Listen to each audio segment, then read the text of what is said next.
दोस्तों जय श्री राम। आज हम बात करेंगे कुछ लोन के बारे में, क्या कौन कौन से लोन है, क्या होते हैं, उसके बारे में आपको बताऊंगा। जैसे कि लोन के बारे में बता रहा हूँ आपको, सीसी लिमिट क्या होती है, ओडी क्या होती है, डीओडी क्या होती है, टर्म लोन क्या होता है, इसके बारे में थोड़ा जानकारी दूंगा। दोस्तों मैं आपको अपने बारे में बता देना चाहता हूँ। दोस्तों मैंने एक्सिस बैंक में काम करा है लोन अगेंस्ट प्रॉपर्टी में, तो हमने डीओडी दिया है, लोन को टर्म लोन दिया 1.5 करोड़ का, 2 करोड़ रुपए का। और मैंने यस बैंक में भी काम करा दोस्तों, अभी मैं फिलहाल बैंक में काम कर रहा हूँ। तो जो मैंने किया दोस्तों मैं आपको बताने की कोशिश करता हूँ। ऐसा नहीं मैं किसी से पूछ के किसी से पूछा उससे जानकारी ली फिर मैंने आपको बताया, इस तरह चीजें मैंने किया हुआ है दोस्तों। तो मैं सीसी लिमिट के बारे में बताऊंगा दोस्तों। सीसी लिमिट क्या होती है दोस्तों, 5 साल की या 10 साल के लिए होती है, स्टॉक बेस पे होती है, सिक्योर भी होती है, अनसिक्योर भी होती है, लेकिन एक CC normal CC limit stock और स्टॉक पे होती है। स्टॉक हो गया, इन्वेंटरी हो गया, उसको दिखा के आप ले सकते हो। और सीसी लिमिट भी होती है दोस्तों, अगर आपने 5 लाख की सीसी लिमिट ली है उसमें से अगर आपने 2 लाख रुपए यूज करा 2 लाख का इंटरेस्ट देना पड़ेगा, वो होती है कैश क्रेडिट लिमिट होती है दोस्तों। अब मैं बात करूंगा ओडी लिमिट क्या होती है। ओडी लिमिट होती है दोस्तों ओवरड्राफ्ट फैसिलिटी। ओवरड्राफ्ट फैसिलिटी क्या होती है दोस्तों, अगर मान लीजिए आपने 1 करोड़ का लोन लिया है, ये एफडी अगेंस्ट भी होती है, उसके एफडी अगेंस्ट भी होती है और अपने प्रॉपर्टी अगेंस्ट भी होती है। ओडी एफडी अगेंस्ट भी होती है। अगर आपने मान लीजिए 10 लाख की एफडी दी है तो आपको 9 लाख की ओडी मिल जाएगी। ओडी मिल जाएगी, जितना आप यूज करोगे उतने का इंटरेस्ट देना पड़ेगा। मान लीजिए आपने 10 लाख की एफडी करा दी है, उसके अगेंस्ट आपने 9 लाख की ओडी ले ली है, और उस ओडी में से अगर आपने 5 लाख रुपए यूज करा तो 5 लाख का इंटरेस्ट देना पड़ेगा आपको, और आपके अकाउंट में 4 लाख रुपए शेष पड़े रहेंगे। ये हो गया ओडी होगी। ओडी सिक्योर भी रहती है। ओडी जो सिक्योर मिलती है दोस्तों उसमें क्या होता है, 50 लाख की लिमिट सेट हो गई, जितना आप यूज करोगे उतना ही आपको इंटरेस्ट देना पड़ेगा, बाकी 10 साल बाद आपकी ओडी खत्म हो जाएगी दोस्तों। और बताऊंगा ड्यूटी क्या होती है। ड्यूटी दोस्तों drop line facility drop line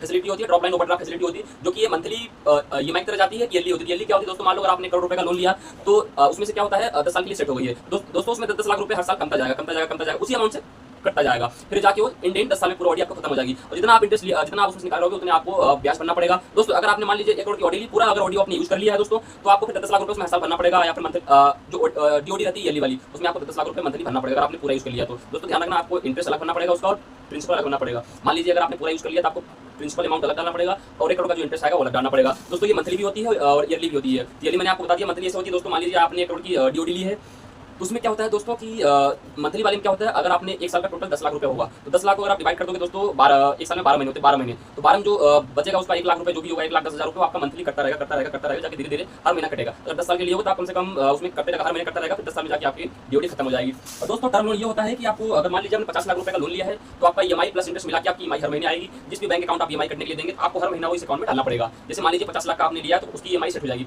principal भी कटेगा और उसका इंटरेस्ट दोनों मिला के आपकी ईएमआई बनेगी हर महीने। मान लीजिए अगर आपने सिक्योर लिया है कुछ मॉर्गेज, अपना कुछ मॉर्गेज करके लिया है, घर मॉर्गेज करके लिया है, कमर्शियल प्लॉट या कुछ भी मॉर्गेज करके लिया है, तो मान लीजिए 10 लाख का अगर आपने लिया है 10 साल के लिए लिया है, तो उसकी ईएमआई मान लीजिए 10,000 रुपए आएगी, तो उसमें इंटरेस्ट प्लस प्रिंसिपल दोनों ऐड होकर आएगा दोस्तों, और आप ईएमआई भरते रहोगे 10 साल में आपका पूरा लोन खत्म हो जाएगा। इस प्रकार ये टर्म लोन दोस्तों, जैसे माइक्रो बिजनेस लोन की हो गया, आजकल छोटा मोटा बिजनेस लोन भी मिलता है 10 लाख 15 लाख रुपए, सिक्योर दोनों होता है दोस्तों। सिक्योर भी रहता है, सिक्योर भी रहता है, लेकिन ये क्या होता है दोस्तों, ये ईएमआई की हर महीने जाती है। अगर आपने 2 ईएमआई नहीं भरी, 3 ईएमआई नहीं भरी दोस्तों, मैं बता दूं अगर आपने 3 ईएमआई नहीं भरी तो आप इनकम चले जाते हो, फिर क्या आपके डिफॉल्टर में चले जाते हो। इसमें दोस्तों क्या होता है, डीओडी ओडी में क्या होता है दोस्तों, अगर आपने 1-2 महीने नहीं भरा, उसमें पैसे भी नहीं थे, दिक्कत नहीं जाती, लेकिन दोस्तों इसमें फटाक से अपनी ईएमआई खराब हो जाती है।